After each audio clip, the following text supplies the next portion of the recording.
Have you ever wondered just how hard it is to be a pro cyclist? Have you ever thought to yourself, I reckon I could train with those guys. I reckon I could do that. Well, in today's episode of Tristan Take Video, I'm taking you guys behind the scenes with me as I do 7 tough days of training with men's professional continental cycling team, Human Powered Health. Human Powered Health very kindly invited me down to their January training camp in Tavira, Portugal. And in this episode, I'm going to show you exactly what we did for the week of training while I was down there. From the hours that we did on the bike each day to the efforts and the intensity, also the way we recovered afterwards and what we ate, I got the full pro cycling experience, and I'm going to give you guys a unique insight to training with these guys from the perspective of an amateur cyclist. At the end of each day's rides, I also give a score out of 10 as to how hard that day was so you guys know. So before I go too far, I'm going to roll a little intro and then we'll get into it. This is my week as a pro cyclist with Team Human Powered Health. Enjoy.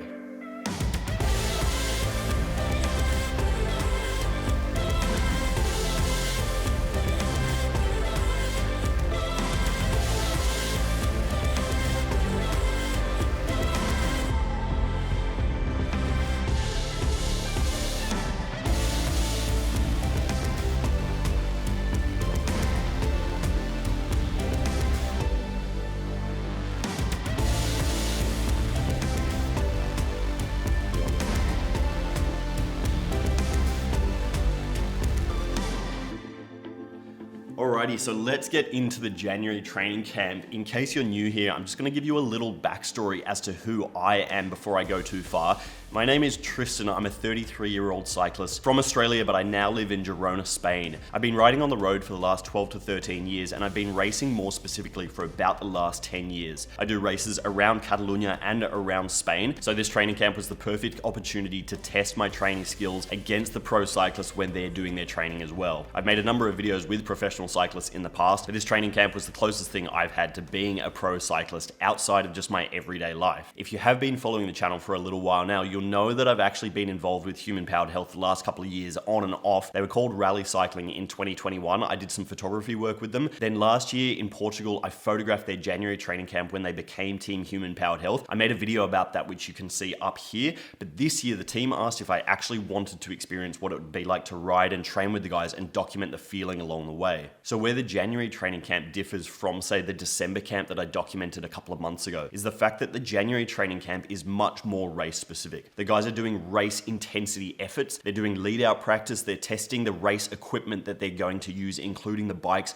the wheels, the group sets, and the kit. And they also have a much stronger focus on what they're going to do during the season. This means the riders have meetings with the staff. They look at nutrition, they do blood tests, and they discuss the ways that they can get the best possible results for the team throughout the year. So that's the backstory to who I am and the purpose of the January training camp. Now let's jump into day 1 of the Human Powered Health training camp. So as you guys would be aware, bike races and training camps don't happen in the one place, and that means there's a lot of travel involved with being a pro cyclist. Day 1, or what I'm calling day 0 for the training camp, was a travel day with a short spin at the end of it. That meant a 5 a.m. alarm for me here in Girona, where I met up with some of the other riders at 6 a.m. to get a taxi down to Barcelona airport and a flight down to Sevilla in the south of Spain. We got picked up by the soigneurs of the team, and we drove the 2 hours from Sevilla across to Tavira in the south of Portugal and got there in the sunshine. There's a huge amount of logistics that go into doing a training camp. Team Human Powered Health had 90 riders and staff at this training camp. They also had 6 to 7 vehicles. They had 2 people mover vans. They had their massive mechanic truck, and they had a spare truck as well with all the extra accessories they might need for the week. Each of the riders on the team had their 2 road bikes as well as a time trial bike driven down from Girona and provided to them at the training camp. What was cool with this January training camp was that all the riders were going to get to ride the exact bike that they're riding in the race and not just their training bike. New kit day for Barnabas. 7.4 kilos. I'm so happy. That is sick. So with 35 riders across the men's and women's team, that meant there were a lot of bikes, there was a lot of equipment, there was a lot of kit, and there was a lot of logistics to sort out. I have to say a special mention to all the mechanics and the soigneurs of the team. They drove down all the equipment from Girona, Spain in order to make this training camp happen, and they did an absolutely stellar job of looking after absolutely everything. So once we arrived and we we said hey to all the riders and the staff. We got out for a quick spin. Some of the riders wanted to do 1 hour, some of the riders wanted to do 2 hours. I ended up going out and doing 2 hours of riding with Barnabas Peak and Gage Hecht. It had been raining earlier in the day, but when we rolled out, it was nice and sunny, which was awesome. We got straight out into the hills around Tavira and experienced what the Portuguese roads are like and just how quiet those roads out there actually are. The landscapes around where we were super beautiful. Having been in Girona for the last few years and done a bit of travel, it's really nice to get out and ride my bike in a place that I haven't been before. The roads around there are super undulating, but super smooth. This ride we did about 75 kilometers and 1500 meters, which was actually a bit of an accident. We didn't mean to go that far. Eventually Gage turned back and Barney and I kept riding for a little while, but then we needed to head home because we realized not only did we not bring any food other than the drink mix in our bottles, but we also didn't have any lights with us as well. So we rolled back to the hotel. We met up with the rest of the riders who were still arriving from various different places in Europe and around the world. We went and grabbed some dinner, and then it was time to recover in order to prepare for day one.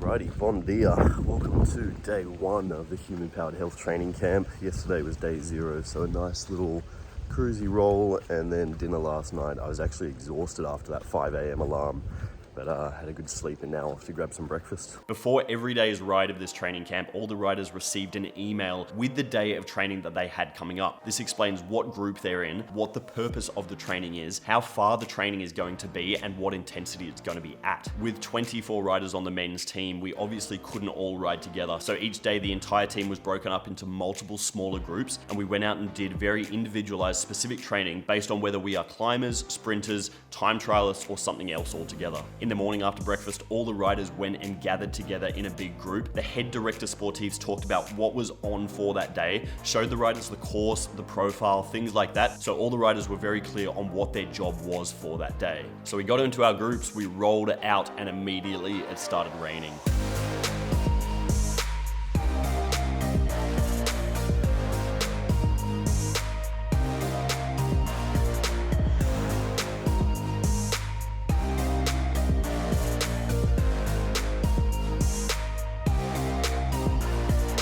So day one was actually a long endurance day with some effort sprinkled throughout. On the GPX file was 176 kilometers with about 2,500 meters climbing, so a pretty solid day. It was actually uphill basically the entire first half of the ride. But what made it really solid on day one was not the parcours, but actually how hard the riders were riding. Because it was day one and everyone was fresh, when it came time to do the intensity part of the ride, everyone was able to go to kind of level 11. You can tell with the pro cycling team that they ride in a very tight formation and they ride at quite a high speed. This is actually quite comfortable to be a part of if you can sustain the speed. The reason it is because when they're riding at a firm pace, you can keep the same pressure on the pedals the entire time. The issue with going too slow while riding in a bunch is that there's too much surging, whereas the pros hold a very consistent pace and it feels very nice to just follow the wheels and then eventually roll through when it was time for me to be at the front. The aim of the day was not to have any crazy high efforts, although we were asked to do a 1 minute attack upper climb, which I went and did and followed the guys. That felt quite good, although it was actually quite difficult.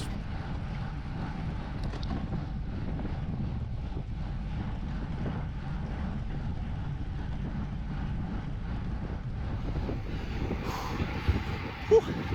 First little 1 minute out the way. That was hard. And then after that first little attack, we kept rolling along. And then there was a 5-minute climb where I followed Sebastian Schoenberger all the way to the top, doing the same intensity that he did to see exactly what he was doing. And then I had a chat to him afterwards. Just following you there, what were you doing, just so people know? You were quite controlled, I noticed. You weren't doing maximum watts, but... Yeah, I did just a good pace on the climb, so 5 minutes around 420. 420 watts for 5 minutes. Exactly, yeah. Just a good cadence around 90, hard to open the legs and to get in shape as soon as possible. Okay, yeah, cool. So the aim of the January camp versus December camp is like getting in shape, actually doing stuff that's closer to threshold and above. Yeah, exactly. So the training getting harder because the racing getting closer, especially for me. I stayed in December at home. I spent some time in the mountains of Austria in the snow, so I really enjoy training like this. Yeah, now it's time to to train a little bit harder. Start pushing a bit harder. Yeah. I like the sound of that. All right, we're going to let the group catch us. They're coming behind, and we'll get back to training a bit more. Something that I really tried to focus on for this January training camp was eating in the same way that the pro cyclists did. Now, eating is incredibly important, and this is becoming more and more apparent to me during training and racing as the years go on, but it was really interesting to see just how much the pros ate on this training camp. For 2023, the team is sponsored by Fast Food, an American-based nutrition company. They provided all of the sports nutrition for this training camp, and me being a pro cyclist on the team for this week, I got to eat all the same food that the riders did. I had quite a heavy focus on exactly my calorie intake, and I was actually really surprised that when it came to doing this next part of the training, that my body could respond in a really good way. Colin, mate, you're feeling it day one. Tell me more. How hard are you going? On a scale of 1 to 10. About a 13 right now. Okay. Feels like a 13. And we're only not even chopping off yet. All right, group run is rolling. Enjoy. Yeah. Let's go and chop off. Yeah, cheers. The chat. Good chat, mate. Good chat. Adeo. All right, so we just did a little stop, and now we're about to go into a 20k section of sort of swapping off. So nothing super hard, but just rotating turns. I'm not going to pull out my phone for this. I'll have the GoPro going. It's just a chance for guys to just kind of roll through it, like tempo pace, 280, 300 watts, keep the pace high on this sort of very flat, slightly undulating section. Yeah, we started about 3Ks. So the main part of the training that we actually had for that day one was actually some controlled rotating. This is what we called it. It was basically swapping off for about 20 kilometers, then we were going to have a break, and then it was 20 kilometers back. The thing with controlled rotating is it's very easy for the pace to pick up and up and up. And although the directors had told us beforehand not to go too hard, that inevitably ended up happening. On the way out, the rotations were on a very slight uphill into a headwind, so the speed actually suited me quite well. But then afterwards, once we recovered and we started coming on the way back, we had a slight downhill and a slight tailwind, and the speed picked up like crazy. My normalized power for each of those 20 kilometer sections of swapping off was around 4.5, close to 5 watts a kilo, with some really high surges on the second one on the downhill sections. All right, then Perry, did I just hear you say you're pretty close to cracking right now, or is that someone else? That wasn't you. Someone is pretty close to cracking right now, and it makes me feel a lot better because this has actually been pretty punchy, hey? Yeah, it's pretty hard. Pretty hard chop off. That chop off, because it was like majority downhill. It was like you're trying to come over the top of the next person doing 2 or 3Ks an hour faster than they are. In tailwinds, you've got to fight to get back on the back. Yeah. Just making all the excuses here. Ben Perry doesn't make excuses. That's because he's finished Paris-Roubaix. Overtime limit. Outside time limit. After we did that swapping off, everyone was kind of surprised at how hard it had been, but we kept the pressure on the pedals and kept rolling through those beautiful Portuguese hills. One of the really enjoyable things about being on a pro cycling training camp like this is having a team car behind you at all times. Not only do they have spare wheels in the pack in case you get a puncture, but they also have plenty of food. They obviously have room for clothes, and it just means that you can eat the right amount throughout the day without having to worry about overfilling your pockets. So eventually we got back to the hotel that afternoon, and we had done exactly 5 hours and 1 minute of training on the dot. I had 229 normalized power for the ride, which is a reasonable amount. It's not absolutely crazy, but I also spent a lot of the day sitting in the wheels, and I also only weigh 61 kilos. So that normalized power for that amount of time was a good first day of training. I'm going to give this day of training a 7.5 out of 10. There was quite a bit of intensity when we were doing the intensity, but otherwise we were riding steady and smooth, and it was actually quite enjoyable along the way. Sasha, how are you? You were in the other group. It sounds like the other group chopped off so hard. It was a good first day, yes. Yeah? Everyone's like way too fresh today, hey? It was like free for all today. Free for all? Yeah. How hard were you rolling through on the descent? Like on the... We start with 300 watts, we go to 400 watts, 500, until we are dying. So after day one's excitement with new kit, new bikes, and a difficult day of training, it was on to day two. Yo, alrighty.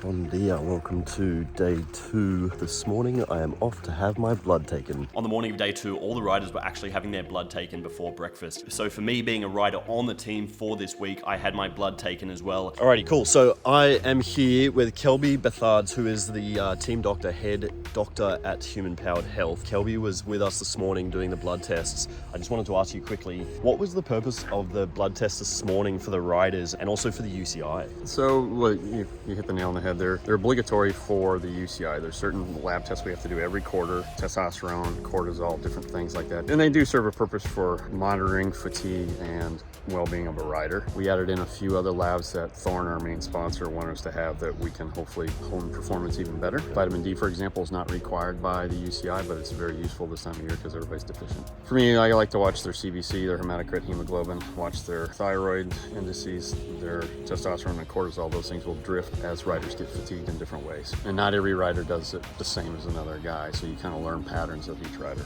over time. So, and then with the Thorne stuff or the other labs we're going to be getting, those are going to be interesting to follow, and at least we can get some guidance from their PhD dietitian people to give them some ideas on what supplements they can take to better their performance. So it's partially health related and partially performance related? It's partially health related and partially performance related, but the stuff from the UCI is just obligatory. It's just what they always want. So this morning was very much just a baseline testing to make sure that at the start of the season, before the guys are fully while they're racing, that they're not too fatigued and that their levels are at about the right level, or that you can adjust them if they need to be. Right. In terms and they're always tired, right? I mean, and so yeah, that's a tough one. But at least if I can say I can see their hemoglobin starting to drift down because they're burying it too much in training, or testosterone starting to wane because they're burying it too hard in training. We can back them off and let them rest. You know, at least we can have indices to go along with the heart rate variability and all those different things. Yeah, awesome. And then I didn't get a full blood test this morning. Well, I had my blood drawn this morning. I'm not going to get a full list of results because I'm not a pro cyclist. That kind of stuff gets really expensive. You are getting what the UCI requires. Okay, you're not so getting the Thorns.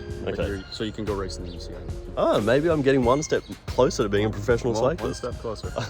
Cool, awesome. All right, thanks so much. You bet. And towards the end of the week, I actually discussed with Dr. Kelby Bethards about the results of my blood test. You guys are going to see more on that in the later half of this video.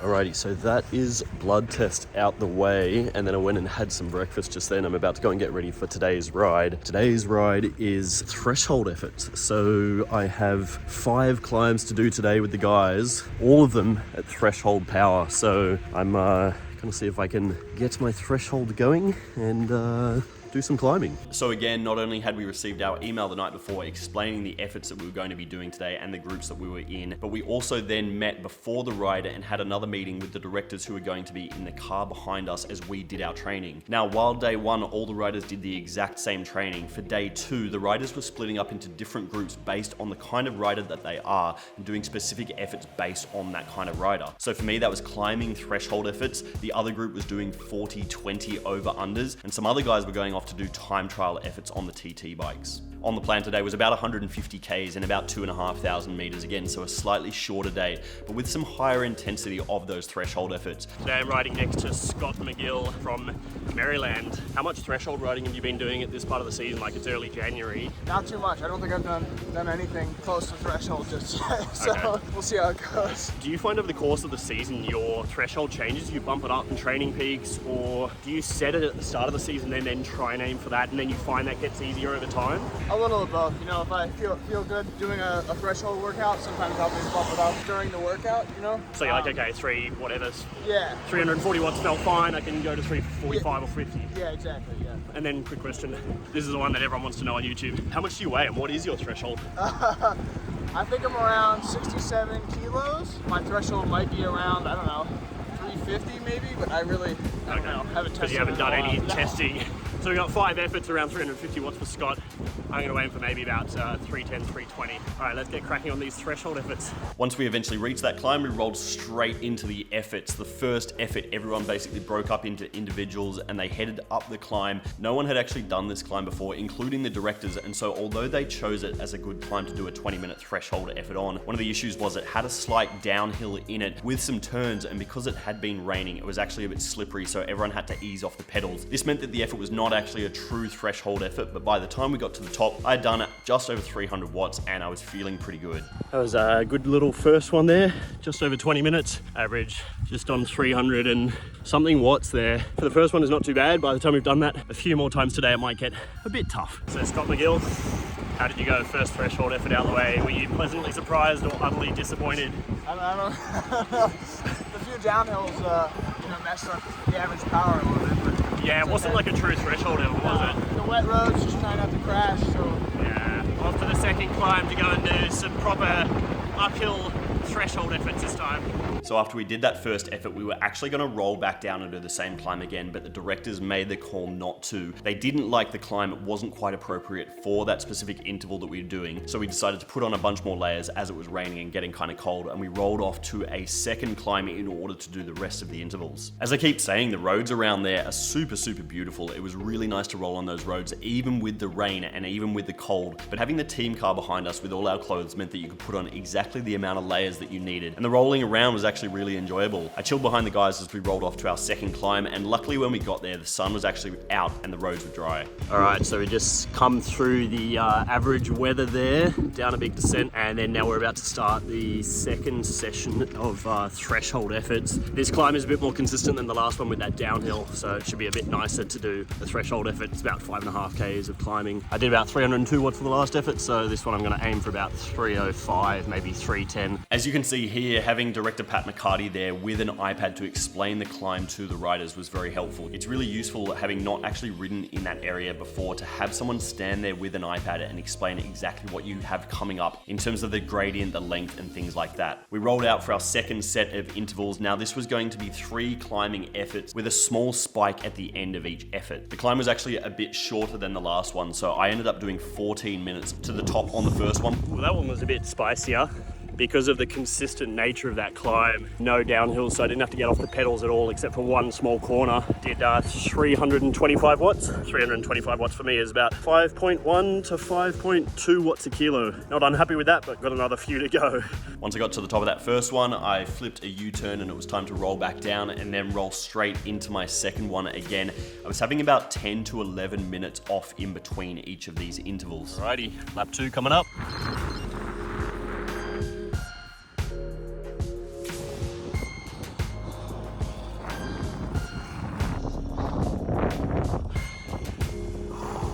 All right, lap 2, no, threshold effort 3 out the way. Did 340 watts for that one. That is about 5.5 watts a kilo. Down to do another one, and then I think maybe even another one. Let's see. Send back down, get onto it.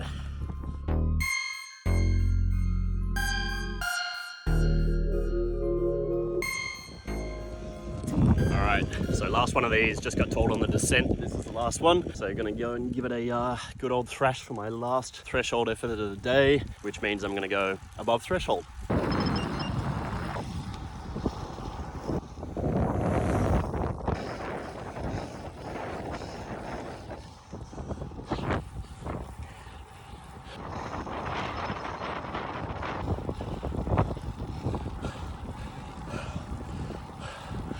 Ooh. Alrighty, that's the third one done on this climb, 4th threshold effort for today. I was only able to manage 339 for that one. Oh, that was hard. All right, off to finish this ride. Woo!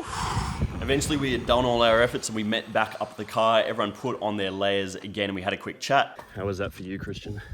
it was hard. Were you guys doing the same as me? You're like, yeah, no, I've never done this threshold before, but this is my threshold now. Yeah, same. So 325 on the first one, 340 on the 2 second ones. And you? 350. 350. No, but it was cool, but yeah, hard. First like VO2 max, so hard. Yeah. Did you do VO2 at the end? Yeah, at the end. So I did like threshold for 5k and then like 1k almost all out. 1k almost all out. Felt So- like yeah, or 500 meters and then I'm just going slower and slower. yeah. Trying to stay standing up. Yeah. How was your power? What did you do in the I end? think I like 360 average, something like 61 kilos or something. So January, and I'm not gonna race in a month, so I'm not too stressed about it. I feel like the base is solid and now we start working. You time it. Yeah. And then we kept rolling back towards Tavira. And eventually when we got almost home, a couple of the riders turned off and a couple of them wanted to do some extra kilometers with the car behind us. So I ended up going and doing some extras with Chad Haga, Christian Asphalt, and Bart Lemon. That was a really nice way to end the day, a roll around in the sunshine there on some smooth roads. We had the team car behind us and eventually we made it back to the hotel with 156 kilometers on the cards. I had 238 normalized power for that day, 2,600 meters climbing, exactly exactly 5 hours and 1 minute on the dot again, and I'm gonna rate this day a 7.8 out of 10 because it was slightly shorter than the previous day, but it was slightly more difficult with those threshold efforts. Alrighty, on to day 3. Now, day 3 was our first recovery of the training camp. So the way this training camp was working was 2 days on, 1 day off, then 3 days on and 1 day off. Day 3 for the recovery day was a really nice little coffee roll. We had a sleep in the morning because we were only doing 1 hour of training that day. The 1 hour spin we did was just a little coffee roll. It was actually the only time during the training camp where the entire team got together. We also had a couple of the staff come along. Now, this is one of the differences that I want to say is really cool with Team Human Powered Health, is that all of the staff ride their bike. They come from a cycling background, and often they still get involved with riding with the team on the very easy days. One of the people that impressed me the most out of the staff is team owner Charles. Charles was a very good cyclist in his own right back in the day. So for him to be able to come and train with the guys, even on a very easy day, is a really nice experience, not only for him, but also for the riders, where they can discuss with him things that they wouldn't get to discuss when they're off the bike as well. So as I said, 1 hour easy this day. We rolled along to the cafe. It was a little bit damp on the road, so we just took it nice and easy. Really cruisy day out there. We got to the cafe, and this is actually the cafe where I filmed the episode with Chad Haga about how to ride your bike faster for free. If you'd like to have a look at that, I'm going to put a link to it up here so you can see. And I hope you guys have enjoyed this video. If you have, make sure to give it a big Like and subscribe. yes. After we finished our coffee, we rolled back to the hotel and all the riders went and chilled out. I actually went and did an extra hour of riding with Charles. He asked if I'd like to join him for an extra little bit. I wasn't going to say no because I love riding my bike, and getting to go out and do an extra hour in the sunshine in the hills was really enjoyable. Charles and I rolled along. We had a really good chat about all things cycling, about the team, his background and how he started the team, and then we headed our way back to the hotel. So day 3 came in at 60 kilometers in length, 2 hours and 10 minutes. So only a 27km/h average, but that was totally okay. And then that afternoon, I went out for a little walk at sunset on the beach. A very nice cruisy way to spend my 3rd day as a pro cyclist.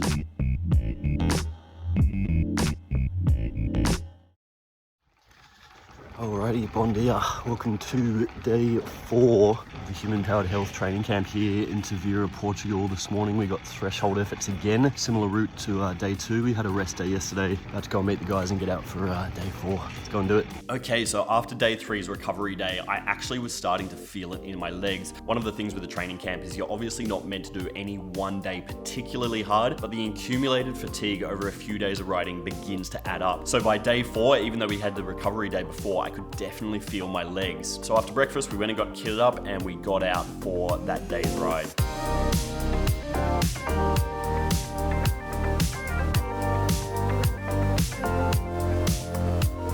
So for day 4's ride, we actually rolled out again with a group of 6. This was a different group of 6 to who had joined me on day 2, but we were doing the same route. Part of the reason for this is that although I was a pro cyclist for this week, I can't do exactly what the other riders were doing. This day, the other groups actually had sprints and some of them had time trial work. Now, obviously, I am not a sprinter, and sprint practice is actually quite a potentially dangerous activity. The guys who were doing that sprinting were doing 2-kilometer lead outs with the motorbike. Then they had a lead out train, and then their main sprinters were sprinting off that lead out train. For me, as a very small rider, I'm considered a climber, so I'm never going to be doing this lead out work. I simply don't have the power. But also from a safety perspective, although I was a pro cyclist on the team for this week, I just can't get involved with these lead outs. The team asked me not to do that training, and they said that it's better that I go and do some more threshold work, because if I was going to do some races, this is the kind of intensity that I would need in my legs and not the high intensity of those sprints. So we rolled out south that same loop, as I said, and we headed off to that first climb. Luckily, as it was a little bit drier at the start of the ride, the climb that we did on day 2 that had that slight downhill section with the corners was actually a little more dry, and it meant that we could get a slightly closer to threshold effort done. Alrighty, first threshold effort out of the way. As they say, it never gets any easier, you just go a bit faster. So I just did 324 watts average, 326 normalized for 20 minutes, and then I stopped that lap about 20 seconds from the actual top of the climb. So 20 minutes, 324, it's on to the second one, see how we go. Little sneaky insight for you. I actually took off my second bottle for that effort, so I was only running 1 bottle, it's about a third full. That's what you gotta do to go fast. So eventually once we finished that effort, we headed off to the second climb. I want to say it again, I focused really hard on eating all the way through this training camp. If anyone is out there wondering how much pro cyclists eat, I can say more than you would imagine. Pro cyclists are eating non-stop, and this is why they can push such massive powers and still be really strong at the end of their training and racing. If you are an amateur cyclist out there, I highly recommend you practice eating a lot throughout your training to see if you notice a difference. I guarantee you will. So eventually we reached that section where that second climb was, where we were doing more threshold effort. This was the 14-minute climb that we did on day 2. We had actually been told for those last 2 that we were meant to do the first 5 kilometers of the climb at threshold, and then we were meant to do the last 1 kilometer really hard. At this point, I really began to notice the fatigue of the previous days in my legs, and I found doing that last kilometer hard almost impossible.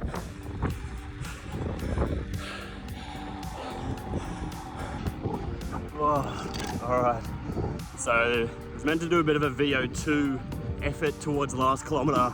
I stood up and tried to go and just like could only do about 20 seconds or 30 seconds worth. So really starting to feel it, the effects of the last few days on my legs. This is a hard training camp. These guys are fucking strong. That one I did 335 watts average, so only could lift by a couple of watts on the last one. I think this next effort is gonna be my final one, and I'm gonna be probably just swinging. I'm gonna go and grab a gel and head back down. Would you like caffeine?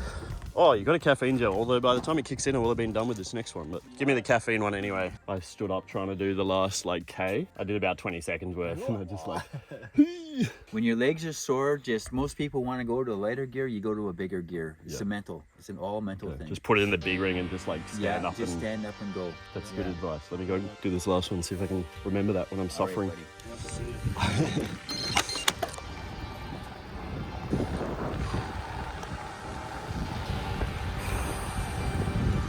Alrighty, last one coming up. Let's see if I can pull out something special or if I'm just going to be completely blown. 14 minutes, let's do it.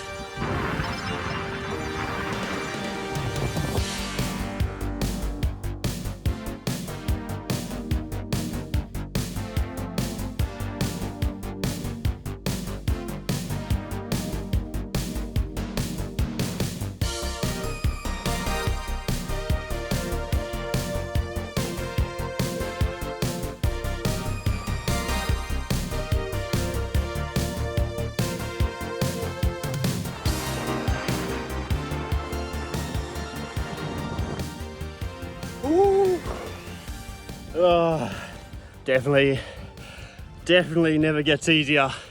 You just go a little bit faster. That time about 20 seconds faster than the previous few with around the same watts. So interesting to see. Maybe I had a bit more of a tailwind, but oh my God, that was so goddamn hard. All right, back to the car. Get myself a gilet, arm warmers, a gel, and we keep rolling. So eventually once we finished all our efforts, the timing was actually perfect because right as we got back to the car, it started hammering down with rain, and that didn't actually stop until we got back to the hotel. The ride back was very dreary and wet, but as I keep saying, it was really enjoyable. Days like this are where I get my maximum amount of enjoyment on the bike. So although it was cold and wet and I was getting smashed in the face with rain off the back wheel of the guys in front of me, we rolled back to the hotel, finished that day's ride. I'm gonna actually put this day down as an 8.5 out of 10 because of the accumulated fatigue from the days before, and I was able to lift my power that little bit higher on the first effort, which put a bit more intensity into my body. This day we had 143 kilometers. I normalized 247 watts for the 4.5 hours of ride time. A really good day of training, a really hard day of training, and I was very keen for a shower by the time we got back. Oh yeah, one of the other things is got the pro mechanics working on my bike, which is super nice, just giving it a bit of a wash. These guys work super hard on a wet day like today when everyone comes back and their bikes are absolutely filthy. So yeah, good to have the team mechanics there looking after everyone's bikes, including mine, feeling very appreciative for that. So I can just rock up in the morning and have a bike that works. If you're wondering what the riders do when they get home from their training, the first thing they do is eat. Now, every day when we arrived back to the team truck and the hotel where we were staying, we had a recovery shake made up for us immediately, which everyone everyone drank straight away. And then the second thing we had was a bowl of food that we could eat immediately once we got back to our room. It's really important over the course of a week of training to stay on top of your nutrition. This is the same for racing, obviously, but what you put into your body immediately after training is going to have a massive impact on the way your body feels the next day. Pro cyclists and nutritionists and everyone in the professional level of the sport talks about it non-stop, and I'm going to talk about it as well. Food is just as important as training, and what I learned over this week of training is that pro cyclists are basically always doing one of three things. They're training, they're recovering, or they're eating. It's as simple as that.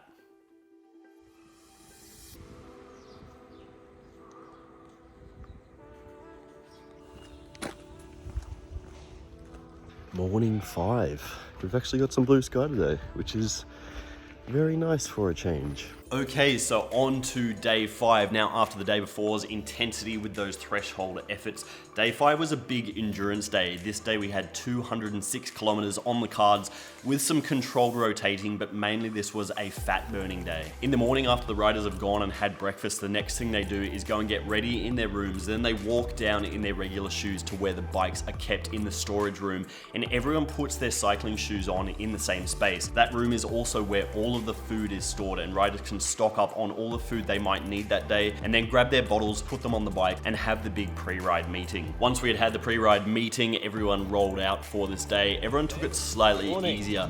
Good morning. What have we got on the cards today? Well, it's going to be a long ride, isn't it? Is it? At this pace, I think it's going to be long. Yeah, maybe spice it up a little bit, for Should I just start attacking off the front? expectation of us. Well, with the legs you have, you easily can attack here, so it's not a problem. So what's the total for today? Give me a rundown, Henry. It's about 207 today. 207 kilometers, a bit up and down, beautiful roads, no traffic. Good weather, 15 degrees Celsius. Aim of the ride, endurance, burning fat. So I'll come home if we're burning fat, come home a few hundred grams lighter, hopefully. You're gonna be looking like this now. All right, man.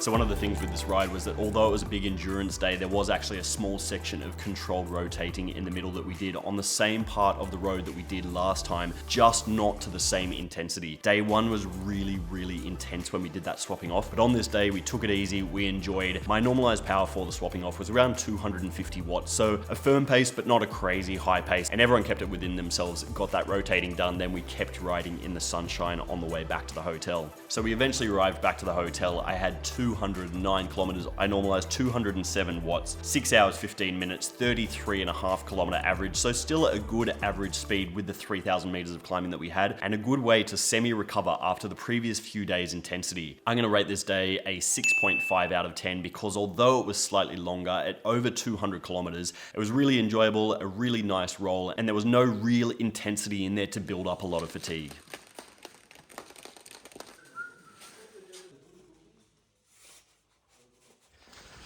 Alrighty, good morning and welcome to the final day of the Human Powered Health Training Camp for me. It's currently day 6 and today 3 exciting things are happening. First one, my blood results have come in. So I'm going to chat with Dr. Kelby about my blood work. The second exciting one is that today is Camp Champ Day. This is one of the most important days of training camp for Human Powered Health. And the third thing, I'm going to show you in a second. I realized that I haven't actually discussed the food that the riders were eating throughout the week. And it's important for me to mention that because although I have been discussing the amount they were eating, I haven't spoken about exactly what they were eating. For this training camp, the riders were being looked after by Chew. Chew is a food catering company that makes high quality nutrition for athletes. They work across all different aspects of sport, and cycling is an area that they are moving into. Chew had their own staff at the hotel cooking for the riders each breakfast, lunch, and dinner. So instead of getting the regular buffet that all the staff and the other guests in the hotel were having, all the riders were having a very specific amount and quality of food. For me, being a pro cyclist for this week, this is also what I got to eat. So as I said before, on day 2, we did a blood test, and on day 6, my results actually came in for that blood test. I went and had a chat with Dr. Kelby Bethards about my blood test results, which I actually found super interesting, given it's something that I don't do very often. Alrighty, so it is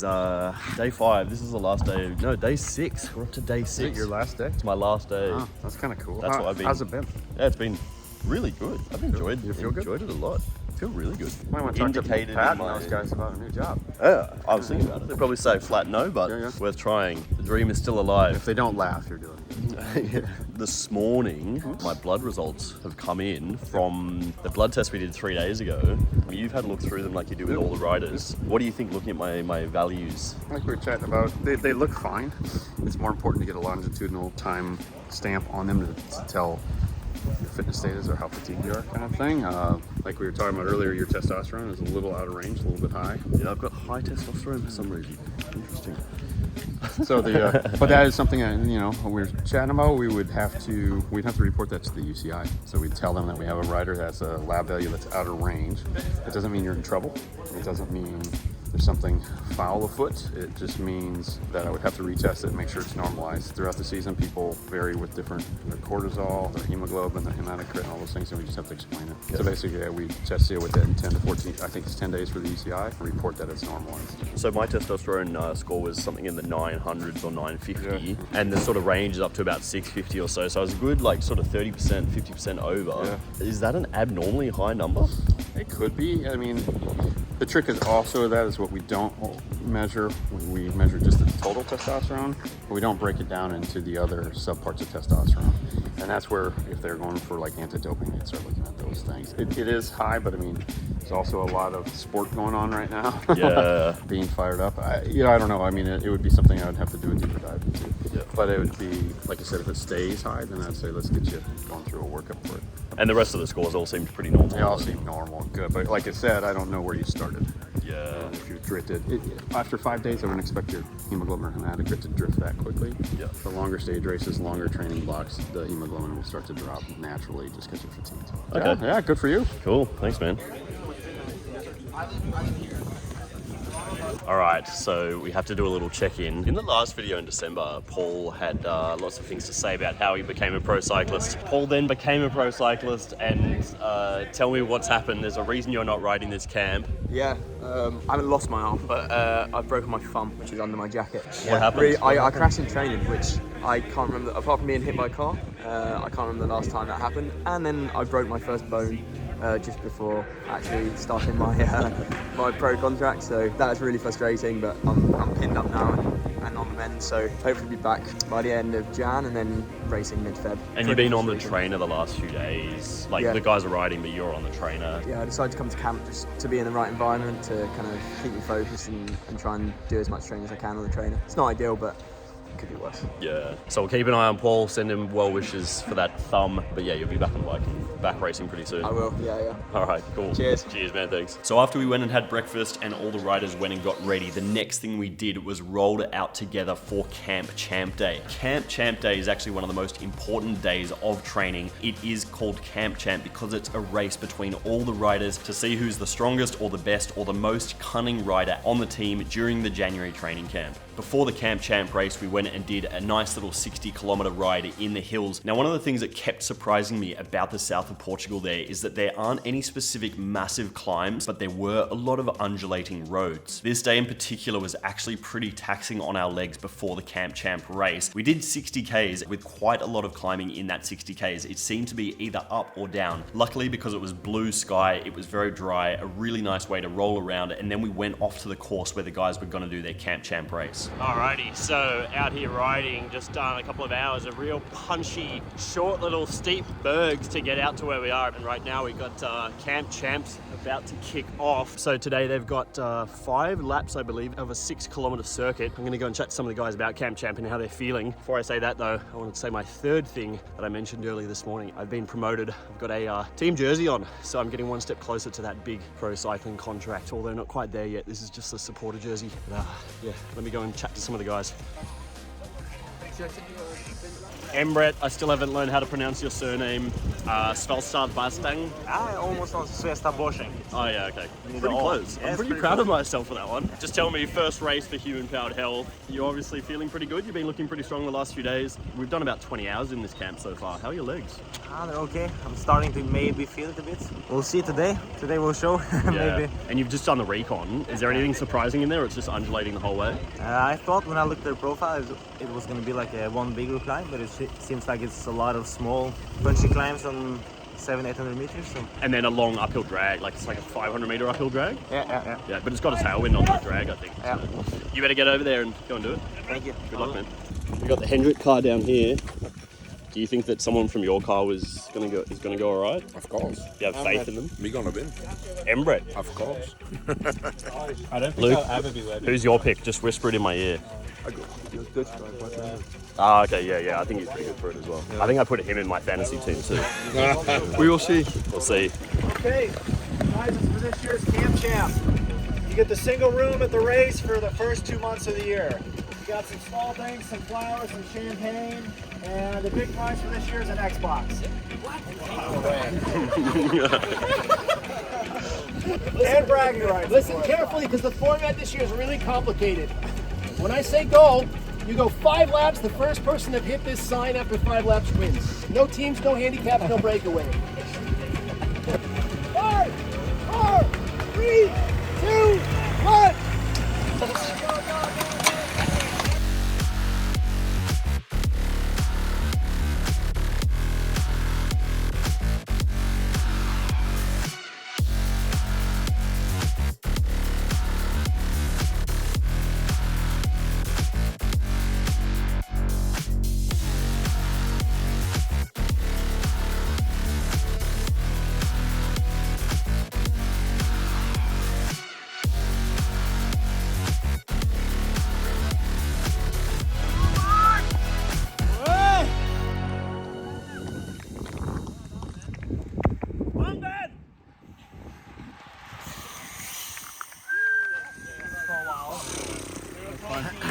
Big dog bite, how was that? That was good. First win of the year. Hopefully more to come. I think it's good signs. Just talk us through just like the last lap when you went solo. Well, I was solo before, and then a couple of guys chased me, but I got caught. We were 7 or 8, and then I was just doing turns. Here start finish, I think 1 kilometer. We had a small uphill, and I just attacked. Nobody responded, and I think I had 10 seconds.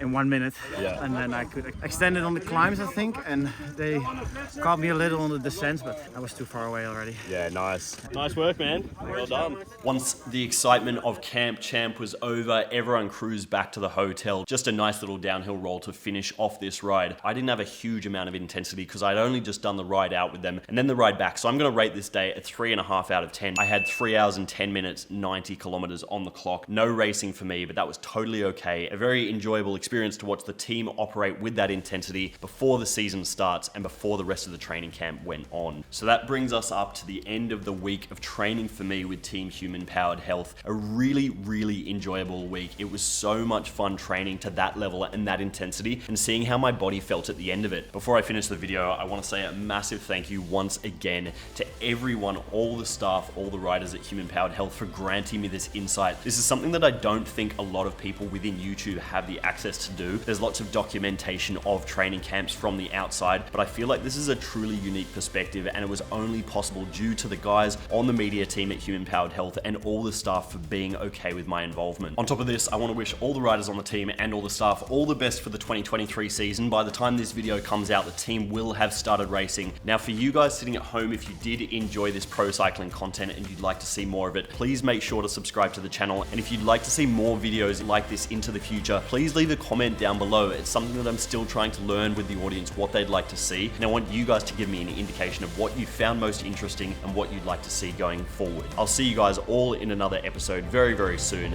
Thanks so much for watching. Adeu.